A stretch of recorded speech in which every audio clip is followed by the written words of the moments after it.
नमस्कार साथियों, स्वागत करता हूँ आपके अपने यूट्यूब चैनल में। तो हम अपने चैनल की कम्युनिटी में जाकर कुछ प्रश्न श्रृंखला आपके लिए साथियों रख रहे हैं और बहुत सारे हमारे साथी जो हैं जो प्रश्नों का उत्तर दे रहे हैं।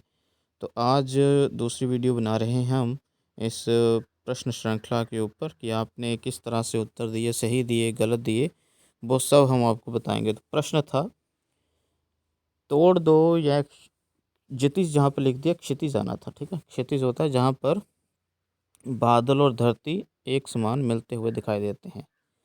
असल में हमारी आंखों का धोखा होता है, वो ऐसी कोई जगह होती नहीं जहाँ पर बादल और धरती आपस में टच करें, बल्कि ऐसा होता है कि हमें दूर से ऐसा प्रतीत होता है कि वहाँ पर एक सरहद बन गई है जहाँ पर बादल और धरती स्पर्श कर रहे हैं एक दूसरे को। तो प्रश्न था कि तोड़ दो यह क्षितिज, मैं भी देख लूँ उस ओर क्या है, जा रहे जिस पथ से युग कल्प उसका छोर क्या है। काव्य पंक्तियाँ किसकी हैं?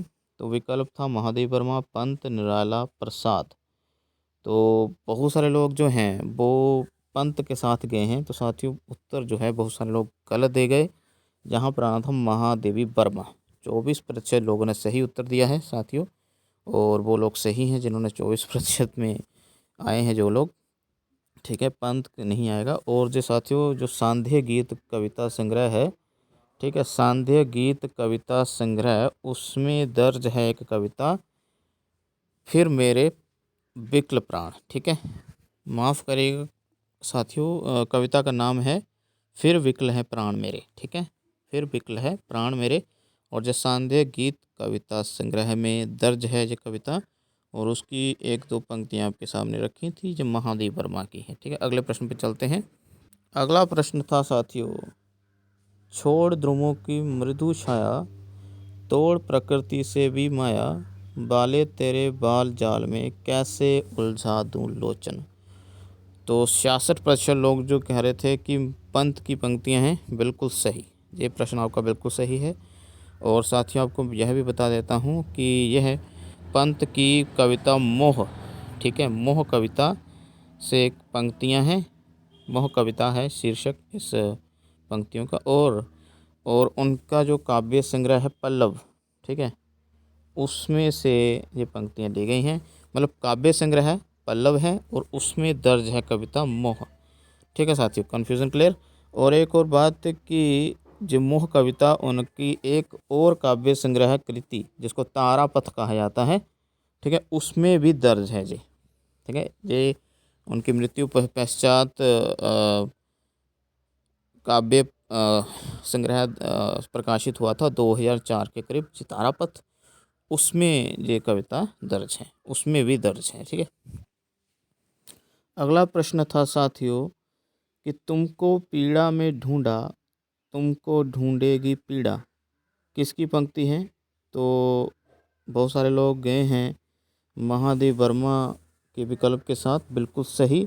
और जो उनकी उत्तर नाम की कविता है, उसमें से पंक्तियाँ ली गई हैं इस प्रश्न में। ठीक है, और जो उत्तर नाम की कविता उनके निहार काव्य संग्रह में संकलित है, निहार। ठीक है, और जो प्रश्न इस तरह से था। अगला प्रश्न है साथियों, नील परिधान बीच सुकुमार, खुल रहा मृदुल अधखुला अंग, खिला हो ज्यों बिजली का फूल, मेघ बीज गुलाब। ठीक है, इस तरह से पंक्तियाँ थी। ये किसकी पंक्तियाँ हैं? और 60% लोग तो पंत के साथ चले गए। भैया ये गलत हो गया जहाँ पर आपका उत्तर। तो जो लोग 31% में आए हैं, ठीक है, 31% में, उनका जवाब बिल्कुल सही है। ठीक है, जिन्होंने 31% के हिसाब से उत्तर दिया है। तो साथियों निराला भी नहीं आएगा, महादेव वर्मा नहीं आएगा, पंत नहीं आएगा, बल्कि प्रसाद आएगा। प्रसाद का जो श्रद्धा सर्ग है काम्यानी का, ठीक है, श्रद्धा, उससे पंक्तियाँ ली गई हैं। और प्रसाद जी ने इसमें श्रद्धा की सुंदरता का बखान किया है। ठीक है, आगे साथियों जो पंक्ति थी, मैं मजदूर हूँ, मजदूरी किए बिना मुझे भोजन करने का अधिकार नहीं, ये किसका मत है? तो साथियों ये प्रेमचंद का मत है। ओके,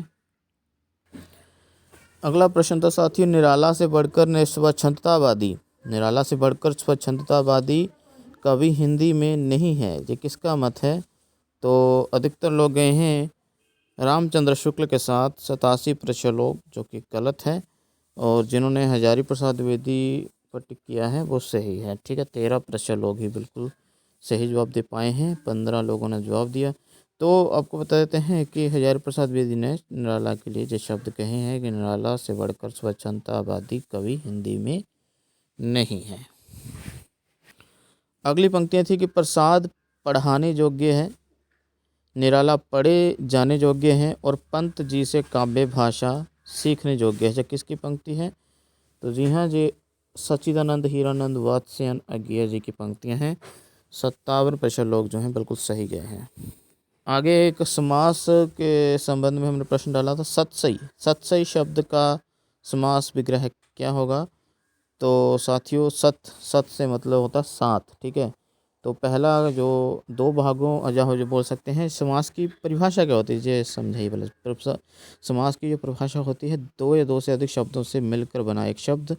हम कह सकते हैं किसी प्रकार की जो शब्द श्रृंखला है उसको संक्षिप्त करना, एक ही शिरोरेखा के नीचे लेकर आना। तो सतसई, सतसई तो मतलब सात, सही का मतलब 100, तो 700 दोहों का समाहार, जो 700 दोहों का समूह। ठीक है, 700 दोहों का समूह, जिन पर टिक किया है 91% लोगों ने, ये बिल्कुल सही है साथियों। ठीक है, और एक साथियों बात की ये समास इसमें कौन सा है? समास इसमें द्विगु आएगा। ठीक है, द्विगु समास, जिसमें पहला खंड जो होता है शब्द का, पहला पद कह सकते हैं, वो संख्यात्मक होता है, संख्यावाचक होता है। ठीक है, अगला प्रश्न भी समास से ही लिया गया है। समास सेनापति शब्द में कौन सा तत्पुरुष समास आएगा साथियों? तो इसमें जो तत्पुरुष समास आएगा जी, इसमें आएगा संबंध तत्पुरुष समास, क्योंकि संबंध में जो विभक्ति चिन्ह होते हैं का, के, की।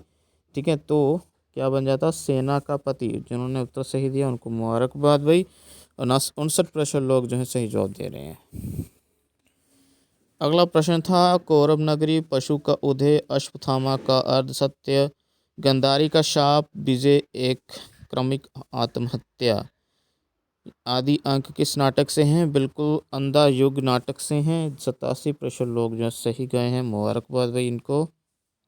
अगला प्रश्न था, अरुण यह मधुमेह देश हमारा और हिमाद्री श्रृंग श्रृंग से, यह पंक्तियां प्रसाद के किस नाटक से हैं? तो दोनों ही शीर्षक जो हैं जब चंद्रगुप्त नाटक से हैं साथियों। 82% लोग जो हैं बिल्कुल सही गए हैं, बहुत बड़ी मुबारकबाद इनको। कुछ प्रश्न और भी थे। प्रश्न था, बोलाई बाहुबली बलवंत लोहखंडी तड़ गर्वियु हंत चक्र सरी सऊ चुनु करिय सयल है गोत्र कुल संहर। तो ये पंक्ति जो है रचयिता कौन है? शालिभद्र सूरी हैं साथियों। 88% लोग सही जवाब दे गए हैं। शालिभद्र सूरी ने अपने ग्रंथ भारतेश्वर बाहुबली में ये पंक्ति लिखी है। ठीक है, अगला प्रश्न था, भक्ति भाद पर सिद्धों का प्रभाव है, इनके साहित्य की सबसे बड़ी महत्वपूर्ण देन। प्रश्न दोबारा से रिपीट करते हैं भाई, मोटरसाइकिल वाले तो बहुत तंग कर रहे हैं आजकल भैया, पिताश्री लेकर दे देते हैं इनको बाइक, और झेलना हम लोगों को पड़ता है। अपने घर चलाया करें भाई, इतनी ऊंची आवाज़ में। चलो आगे पढ़ते हैं। भक्तिवाद पर सिद्धों का प्रभाव है, इनके साहित्य की सबसे बड़ी महत्वपूर्ण देन यह है कि आदिकाल की प्रमाणिक सामग्री प्राप्त हुई है। उपयुक्त कथन किसका है? तो साथियों, जिन लोगों ने हजारी प्रसाद द्विवेदी पर टिक किया है वो बिल्कुल सही है। 76% लोग जो हैं बिल्कुल सही जवाब दिए हैं। ठीक है, भक्तिवाद पर सिद्धों का प्रभाव है वो बिल्कुल सही माना है। माना जाता है यदि सिद्ध संप्रदाय न होता और नाथ संप्रदाय न होता तो भक्ति काल का उदय भी न होता। ठीक है, तो ये प्रश्न इस तरह से था। अगला प्रश्न साथियों, गंगा जमुना माजेरे बहर नाई, ताही बूढ़ीली मातंगी पोई आली ले पार गई, सदगुरु पाउपय जाइव पुणु जिण जिणुरा। पंक्तियों के रचयिता कौन हैं? तो पंक्तियां साथियों जो संध्या भाषा में हैं अपभ्रंश भाषा भी हम कह सकते हैं। अपभ्रंश भाषा और प्राकृत भाषा जो बोल सकते हैं। अपभ्रंश भाषा पुरानी हिंदी के बीच की भाषा जो संधा भाषा थी, ठीक है। तो सिद्धों की भाषा को संधा भाषा कहा गया। और ये पंक्ति साथियों कही गई है ना तो कणप्पा के द्वारा। 17 प्रेशर लोग कणप्पा पर गए, लुइपा पर भी गए भाई 8 प्रेशर लोग, और सरहप्पा पर भी गए 63 प्रेशर लोग। ये डोम्बिपा की पंक्तियाँ हैं, ठीक है। अगला प्रश्न था साथियों 10वीं से 14वीं शताब्दी का काल, जिसे हिंदी का आदिकाल कहते हैं, भाषा की दृष्टि से अपभ्रंश का ही बढ़ाव है। इसी अपभ्रंश के बढ़ाव को कुछ लोग उत्तरकालीन अपभ्रंश कहते हैं और कुछ लोग पुरानी हिंदी कथन के रचयिता हैं बिल्कुल हजारी प्रसाद द्विवेदी हैं। 57 प्रश्न लोग जो सही गए हैं, ठीक है। अगला प्रश्न था निम्नलिखित में से असंगत जुगम छांटिए। तो अब्दुल रहमान ने संदेश राशक रचा और अब्दुल रहमान को हजारी प्रसाद द्विवेदी हिंदी का पहला कवि मानते हैं। जो इंदु ने परमात्म प्रकाश रचा, बिल्कुल सही है ये भी, ठीक है। धनपाल ने जसहर चरयू रचा, ये गलत है साथियों, धनपाल की पुस्तक अलग है, ठीक है। और सही जवाब हमारा यही होने वाला, क्योंकि असंगत गलत जुगम छांटने के लिए कहा गया था। 70 प्रश्न लोग सही गए हैं। अगला है राम सिंह का पाहुड़ दोहा, ठीक है, ये भी सही है साथियों, गलत का चुनाव करना था, कर दिया। अगला प्रश्न था साथियों देव और उनकी कविता नामक आलोचनात्मक ग्रंथ किसका है। बिल्कुल सही ऑप्शन जो है चुनाव किया है 57 प्रतिशत लोगों ने, नागेंद्र की पुस्तक है देव और उनकी कविता। अगला प्रश्न था साथियों श्रृंगार रस को किसने देव का पहला ग्रंथ माना है। तो साथियों बता देते हैं, नागेंद्र ने माना है। रामचंद्र शुक्ल 75 प्रतिशत लोग चले गए हैं साथियों, ये बिल्कुल गलत जवाब आपने कर दिया। मिश्र बंधु भी नहीं आएगा, राम कुमार वर्मा भी नहीं आएगा, यह आएगा जी नागेंद्र। और मैं हैरान हूँ 157% लोगों ने वोट दिया है इस प्रश्न पर, लेकिन 95% से अधिक लोगों ने उत्तर गलत दिया, ठीक है। तो नागेंद्र आएगा, ठीक है। श्रृंगार रस को किसने देव का पहला ग्रंथ माना, नागेंद्र ने माना साथियों।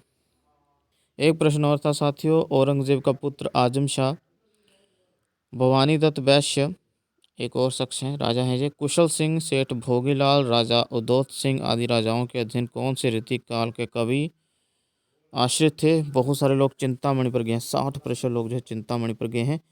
मतीराम भी नहीं आएगा, भिखारी दास भी नहीं आएगा, ये उत्तर आएगा देव, ठीक है। देव जो है वो आजम शाह, भवानी दत्त वैश्य, कुशल सिंह, सेठ भोगीलाल, राजा उदयत सिंह आदि राजाओं के अधीन रह चुके हैं, ठीक है। तो जहाँ पर गलत जवाब, और 118 वोट आए थे इस पर। कुछ प्रश्न और थे, जैसे मैथिली शरण गुप्त को किस रचना को लिखने के लिए 15 वर्ष लग गए। बिल्कुल सही, साकेत को लिखने के लिए उनको 15 वर्ष लग गए थे। अगला प्रश्न था साथी मैथिली शरण गुप्त ने माइकल मधुसूदन दत्त की रचनाओं का अनुवाद किस नाम से किया। मधुप नाम से किया था, ये भी आपका उत्तर बिल्कुल सही है, 82% लोग सही उत्तर दे गए हैं। और प्रश्न थे, जैसे विष्णु प्रिया में मैथिली शरण गुप्त ने किस वियुक्ता पत्नी के त्याग और तप को प्रदर्शित किया है। बिल्कुल ये उत्तर आपका सही है, महाप्रभु चैतन्य की पत्नी जो है विष्णु प्रिया, उसके त्याग और तप को प्रदर्शित किया गया है। एक प्रश्न और था कि मैथिली शरण गुप्त की किस पुस्तक को डॉक्टर नगेंद्र ने जनवादी काव्य कहा है। साकेत को कहा है, 86% लोग जो बिल्कुल सही जवाब दे। तो साथियों कम्युनिटी सेक्शन में जितने प्रश्न थे हम आपके सामने रख दिए हैं, और कैसे लगे वीडियो आपको ज़रूर बताना। और भी बहुत सारे प्रश्न हम ला रहे हैं कम्युनिटी सेक्शन में। अभी नेट में जिस प्रकार के कूट वाले प्रश्न आते हैं साथियों, वो हम आपके सामने रखने वाले हैं। चैनल के साथ जुड़िए, चैनल को शेयर करिए। आपके हर एक कमेंट को हम पढ़ते हैं और प्रयास करते हैं कि आपको सही उत्तर बताएं जो आप प्रश्नों में पूछते हैं। कुछ PDF हम शेयर नहीं करते हैं, क्योंकि PDF कुछ पेड होती हैं, और कोई अगर वो पेड PDF चाहता है तो हमें कांटेक्ट कर सकता है। साथ ही जैसे नाटक पर हमने वीडियो बनाई थी, नाटक की अर्थ प्रकृतियाँ, अवस्थाएं, कार्य सिद्धियाँ, बहुत सारी वीडियो और आने वाली साथियों। तो वेट करते रहें, प्रतीक्षा करते रहें हमारी आने वाली वीडियो का। और साथियों चैनल को ज़रूर सब्सक्राइब भी करवाएं। अधिक से अधिक धन्यवाद।